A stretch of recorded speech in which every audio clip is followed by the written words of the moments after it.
Shalom, Oma Opa, Ibu Bapak, saudara-saudara, anak-anak yang kekasih dalam Yesus Kristus. Senang sekali bisa berjumpa dengan jemaat sekalian yang ada di rumah, walaupun kita masih beribadah secara virtual atau secara online. Bersama-sama pada saat ini kita akan membaca dan merenungkan firman Tuhan. Mari kita bersatu dalam doa. Kita berdoa. Bapa yang Maha Baik, kepadamu kami naikkan puji syukur atas kasih setiamu yang senantiasa memelihara kami. Dalam ibadah keluarga pada saat ini kami akan membaca dan merenungkan firman-Mu. Kiranya Roh Kudus-Mu menuntun kami agar kami dimampukan untuk mendalami kekayaan firman Tuhan. Berfirmanlah ya Allah, di dalam nama Tuhan Yesus Kristus kami siap mendengarkan firman-Mu. Amin. Mari kita membuka Alkitab dari Kisah Para Rasul pasal 20 ayatnya yang ke-7 sampai ayatnya yang ke-12. Kisah Para Rasul 20 ayat 7 sampai 12. Saya akan membacanya buat kita semua. Pada hari pertama dalam minggu itu, ketika kami berkumpul untuk memecah-mecahkan roti, Paulus berbicara dengan saudara-saudara di situ karena ia bermaksud untuk berangkat pada keesokan harinya. Pembicaraan itu berlangsung sampai tengah malam. Di ruang atas di mana kami berkumpul, dinyalakan banyak lampu. Seorang muda bernama Eutikus duduk di jendela. Karena Paulus amat lama berbicara, orang muda itu tidak dapat menahan kantuknya. Akhirnya ia tertidur lelap dan jatuh dari tingkat ketiga ke bawah. Ketika ia diangkat orang, ia sudah mati.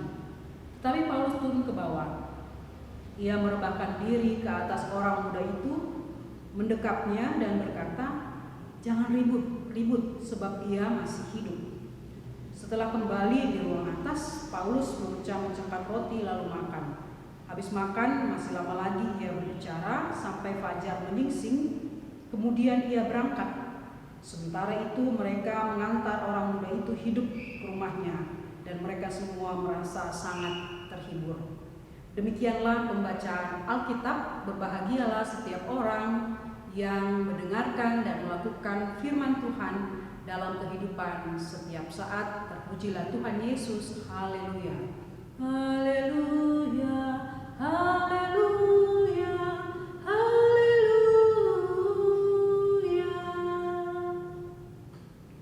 Oma Opa, Ibu Bapak, saudara-saudara dan anak-anak yang kekasih dalam Yesus Kristus, pada pertengahan bulan September yang lalu ada peristiwa yang sangat menyedihkan atau memilukan di Italia, yaitu meninggalnya seorang pastor yang terkenal sebagai pastor murah hati,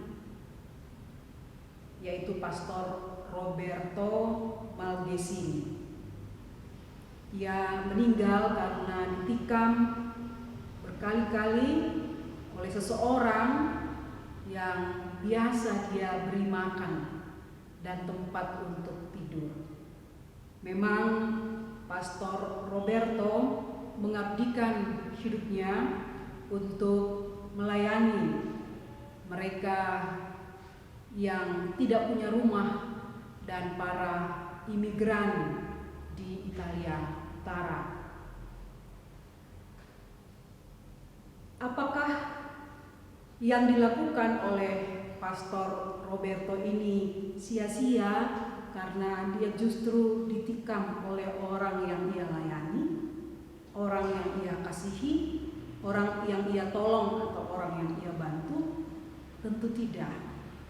Kita teringat apa yang dikatakan oleh Tuhan Yesus dalam Injil Matius pasal 25. Sebenarnya itu yang sedang dilakukan oleh Pastor Roberto. Matius 25 ayat 40, dan raja itu akan menjawab mereka, "Aku berkata kepadamu, sesungguhnya segala sesuatu yang kamu lakukan untuk salah seorang dari saudaraku yang paling hina ini, kamu telah melakukannya untuk aku." Ya, Pastor Roberto telah menyerahkan hidupnya untuk melayani yang Tuhan Yesus sebut saudara-saudaraku yang paling hina, orang-orang yang tidak punya rumah, orang-orang yang butuh makan, orang-orang yang miskin. Dan itu bukan sia-sia, kematiannya juga tidak sia-sia, karena dia sungguh-sungguh menjalani kehidupannya dan membawa pesan Injil untuk melayani mereka yang membutuhkan, seperti yang Yesus katakan.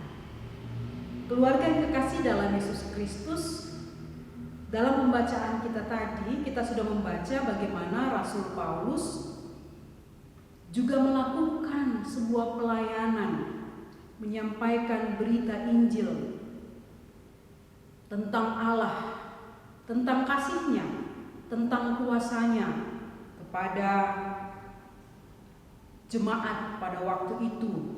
Secara khusus ketika mereka berada di Troas pada hari pertama minggu itu, berarti dalam tradisi Yahudi hari pertama adalah hari Minggu.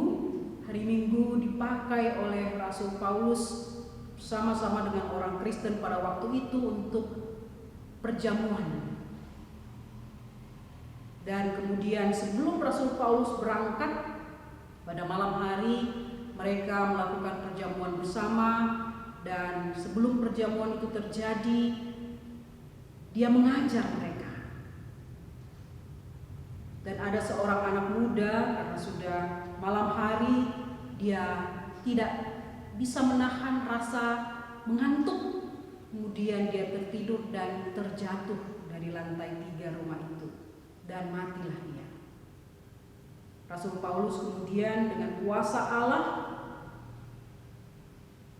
menghidupkan anak muda tadi, dan kemudian melanjutkan pelayanan perjamuan kudus dan mengajar jemaat Tuhan yang berkumpul pada waktu itu. Kemudian dia berangkat meneruskan perjalanannya ke Miletus. Dan orang-orang yang berada pada saat itu, anak muda itu dan juga keluarga, pasti bersuka cita karena Eutikus hidup kembali. Ibu bapak, saudara-saudara yang kekasih dalam Yesus Kristus, betapa bersungguh-sungguhnya Rasul Paulus. Dia tidak pernah lelah melakukan perjalanan yang sangat jauh, bukan dengan kendaraan, berjalan kaki, memberitakan Injil. Bahkan ketika dia ingin meneruskan perjalanan, biasanya kalau kita ingin melakukan perjalanan, kita beristirahat terlebih dahulu. Tetapi Rasul Paulus tidak. Dia justru memakai kesempatan itu untuk mengajar jemaat Tuhan, untuk melengkapi mereka dengan berita Injil, melakukan perjamuan bersama, bahkan menunjukkan kuasa Allah yang menghidupkan mereka yang mati. Apa yang dilakukan oleh Rasul Paulus sesungguhnya dirasakan juga oleh kita sekarang. Karena kesungguhan, keuletan, kegigihan, ketekunan Rasul Paulus dalam melayani Tuhan, dalam memberitakan Injil, berbuah kehadiran gereja-gereja sampai di Indonesia melalui pekabaran Injil yang dilakukan oleh misi dari Eropa dan juga misi dari Amerika. Kita percaya bahwa Tuhan memakai Rasul Paulus untuk menjangkau banyak jiwa, untuk menyebarkan berita Injil kemana-mana. Dan dia lakukan itu dengan sungguh-sungguh. Dia lakukan itu dengan sepenuh hati. Dia membawa kekuatan, dan dalam pembacaan ini semua orang merasa sangat terhibur di ayatnya yang ke-12. Ibu bapak, saudara-saudara yang kekasih dalam Yesus Kristus, di masa pandemi COVID-19 ini ada banyak orang yang butuh dikuatkan. Ada banyak orang yang butuh support atau dukungan. Ada banyak orang yang harus kita doakan. Ada banyak orang yang butuh bantuan. Ada banyak orang yang perlu kita lawat atau kunjungi di tengah-tengah kesulitan yang mereka rasakan. Kembali kepada kehidupan atau meninggalnya Pastor Roberto Malgeshini, karena tema kita pada hari ini adalah perpisahan yang menghiburkan. Memang kematian pasti menyedihkan, tetapi kematian Pastor Roberto Malgeshini ini tidak hanya menyedihkan, tetapi juga menguatkan dan menghiburkan. Perpisahannya memberikan kekuatan dan penghiburan kepada kita bahwa cinta kasih, belas kasih, gaungnya, efeknya, buktinya sangat kuat sekali di dalam kehidupan kita manusia.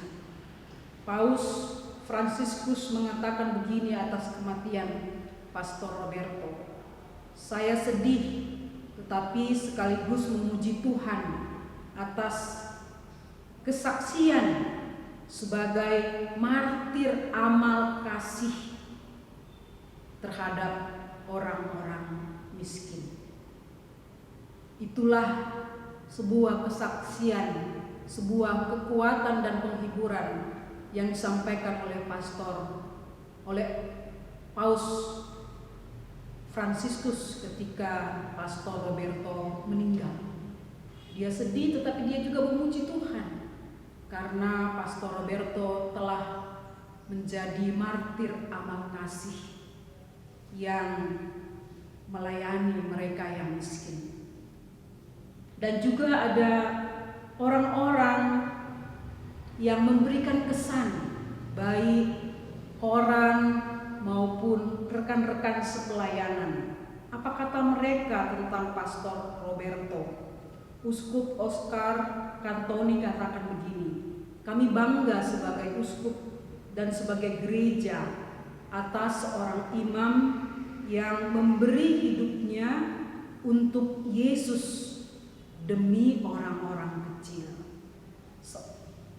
Koran lokal di Italia mengatakan begini, "Pastor Roberto adalah orang yang menghidupi Injil setiap hari."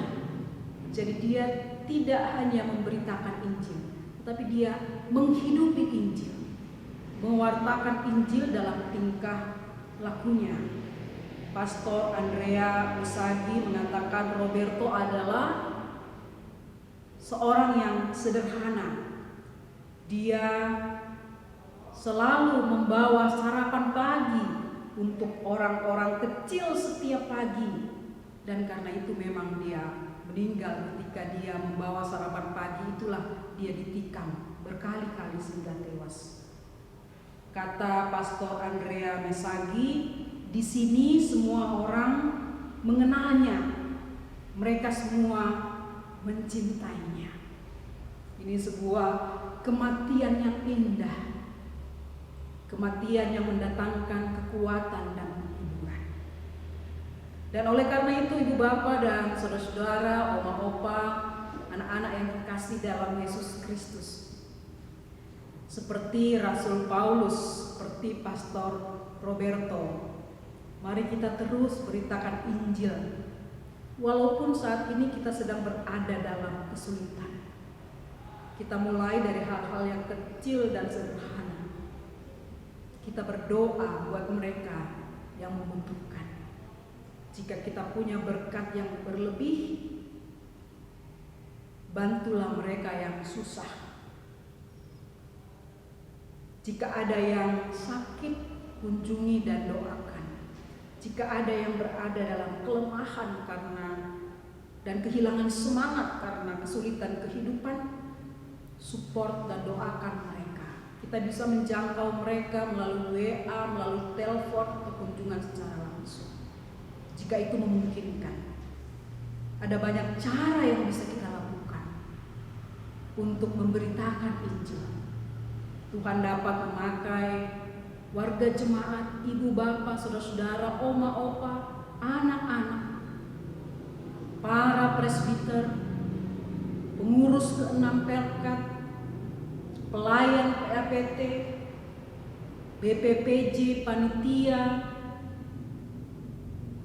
dan siapa saja, setiap kita warga gereja, untuk mau memberitakan Injil, membawa kekuatan dan penghiburan di tengah-tengah kehidupan kita, dan juga menghargai setiap orang, yaitu para pelayan Tuhan yang hidup untuk melayani Tuhan, yang mau terus sungguh-sungguh memberitakan Injil di tengah-tengah kehidupan kita bersama sebagai jemaat Tuhan. Kiranya firman Tuhan hari ini memberikan kekuatan kepada kita, menghiburkan kita untuk terus hidup di dalam Injil Yesus Kristus. Amin. Dalam ibadah keluarga seperti biasa, kita akan bercakap-cakap dalam diskusi dengan anggota keluarga. Ada 2 pertanyaan dalam ibadah keluarga pada saat ini. Yang pertama adalah penghiburan yang sejati diberikan Tuhan ketika ada seorang utusannya yang hadir di tengah-tengah jemaat dan melayani dengan sungguh-sungguh. Apa yang dapat saudara lakukan untuk mendukung pelayanan para utusan Tuhan yang ada di tengah-tengah jemaat? Jadi para pelayan Tuhan di tengah-tengah jemaat itu bukan hanya pendeta, ada diaken, ada penatua, ada para pelayan yang lain. Yang kedua, ceritakan pengalaman saudara yang menghibur dan menguatkan serta membangun kehidupan jemaat bersama para pelayan yang telah Tuhan utus di tengah-tengah jemaat. Dan karena itu perlu ada kontribusi dari warga jemaat, sehingga bersama dengan pelayan kita semua melayani Tuhan. Selamat berdiskusi, Tuhan Yesus memberkati. Oma opa, ibu bapak, saudara-saudara dan anak-anak yang dikasih, mari kita menaikkan pokok-pokok doa kita dalam doa bersama. Mari kita berdoa. Allah Bapa yang Maha Baik, kami memuji Engkau, kami bersyukur kepadamu atas kasih setiamu yang senantiasa memelihara dan memberkati kami. Terima kasih ya Tuhan, pada saat ini hamba-Mu berdoa untuk seluruh jemaat-Mu yang beribadah pada saat ini. Engkau berikan kesehatan, kekuatan, perlindungan bagi mereka ketika mereka berada di dalam keluarga atau ketika mereka beraktivitas di luar rumah. Berkati usaha dan pekerjaan mereka Tuhan, cukupkan setiap kebutuhan yang mereka perlukan ya Bapa. Di dalam setiap persoalan kehidupan, Tuhan mendampingi mereka sekalian. Ya Allah yang penuh kasih, firman Tuhan telah kami dengarkan. Kiranya kami dimampukan untuk menghiburkan mereka yang berduka cita, melawat mereka yang sakit, dan membantu mereka yang berada di dalam kesusahan, mendoakan mereka yang berada di dalam kesulitan. Engkau juga ya Tuhan, Allah yang Maha Kuasa, kiranya melawat saudara-saudara kami ini. Yang berduka Engkau hiburkan, yang sakit Engkau sembuhkan, yang dalam persoalan kehidupan Engkau tolong, yang membutuhkan kebutuhan hidup Engkau nyatakan berkat-Mu bagi mereka. Dan kiranya pelayanan gereja dan juga amal kasih kami di tengah-tengah kehidupan bersama dengan orang lain dapat mewujud nyatakan berita Injil yang telah disampaikan pada saat ini, sehingga kesaksian pelayanan yang dilakukan oleh gereja dan setiap kami mendatangkan hormat dan kemuliaan Tuhan, membuat orang dikuatkan dan dihiburkan. Terima kasih Bapa.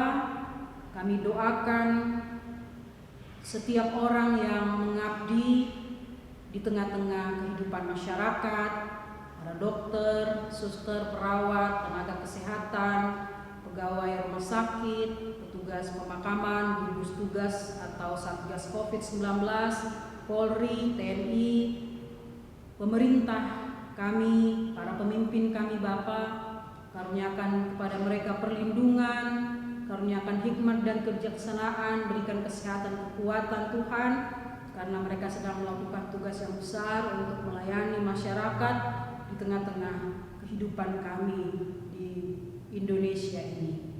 Kiranya Tuhan melindungi mereka, memberikan kesehatan kepada mereka Bapa, juga keluarga mereka Tuhan.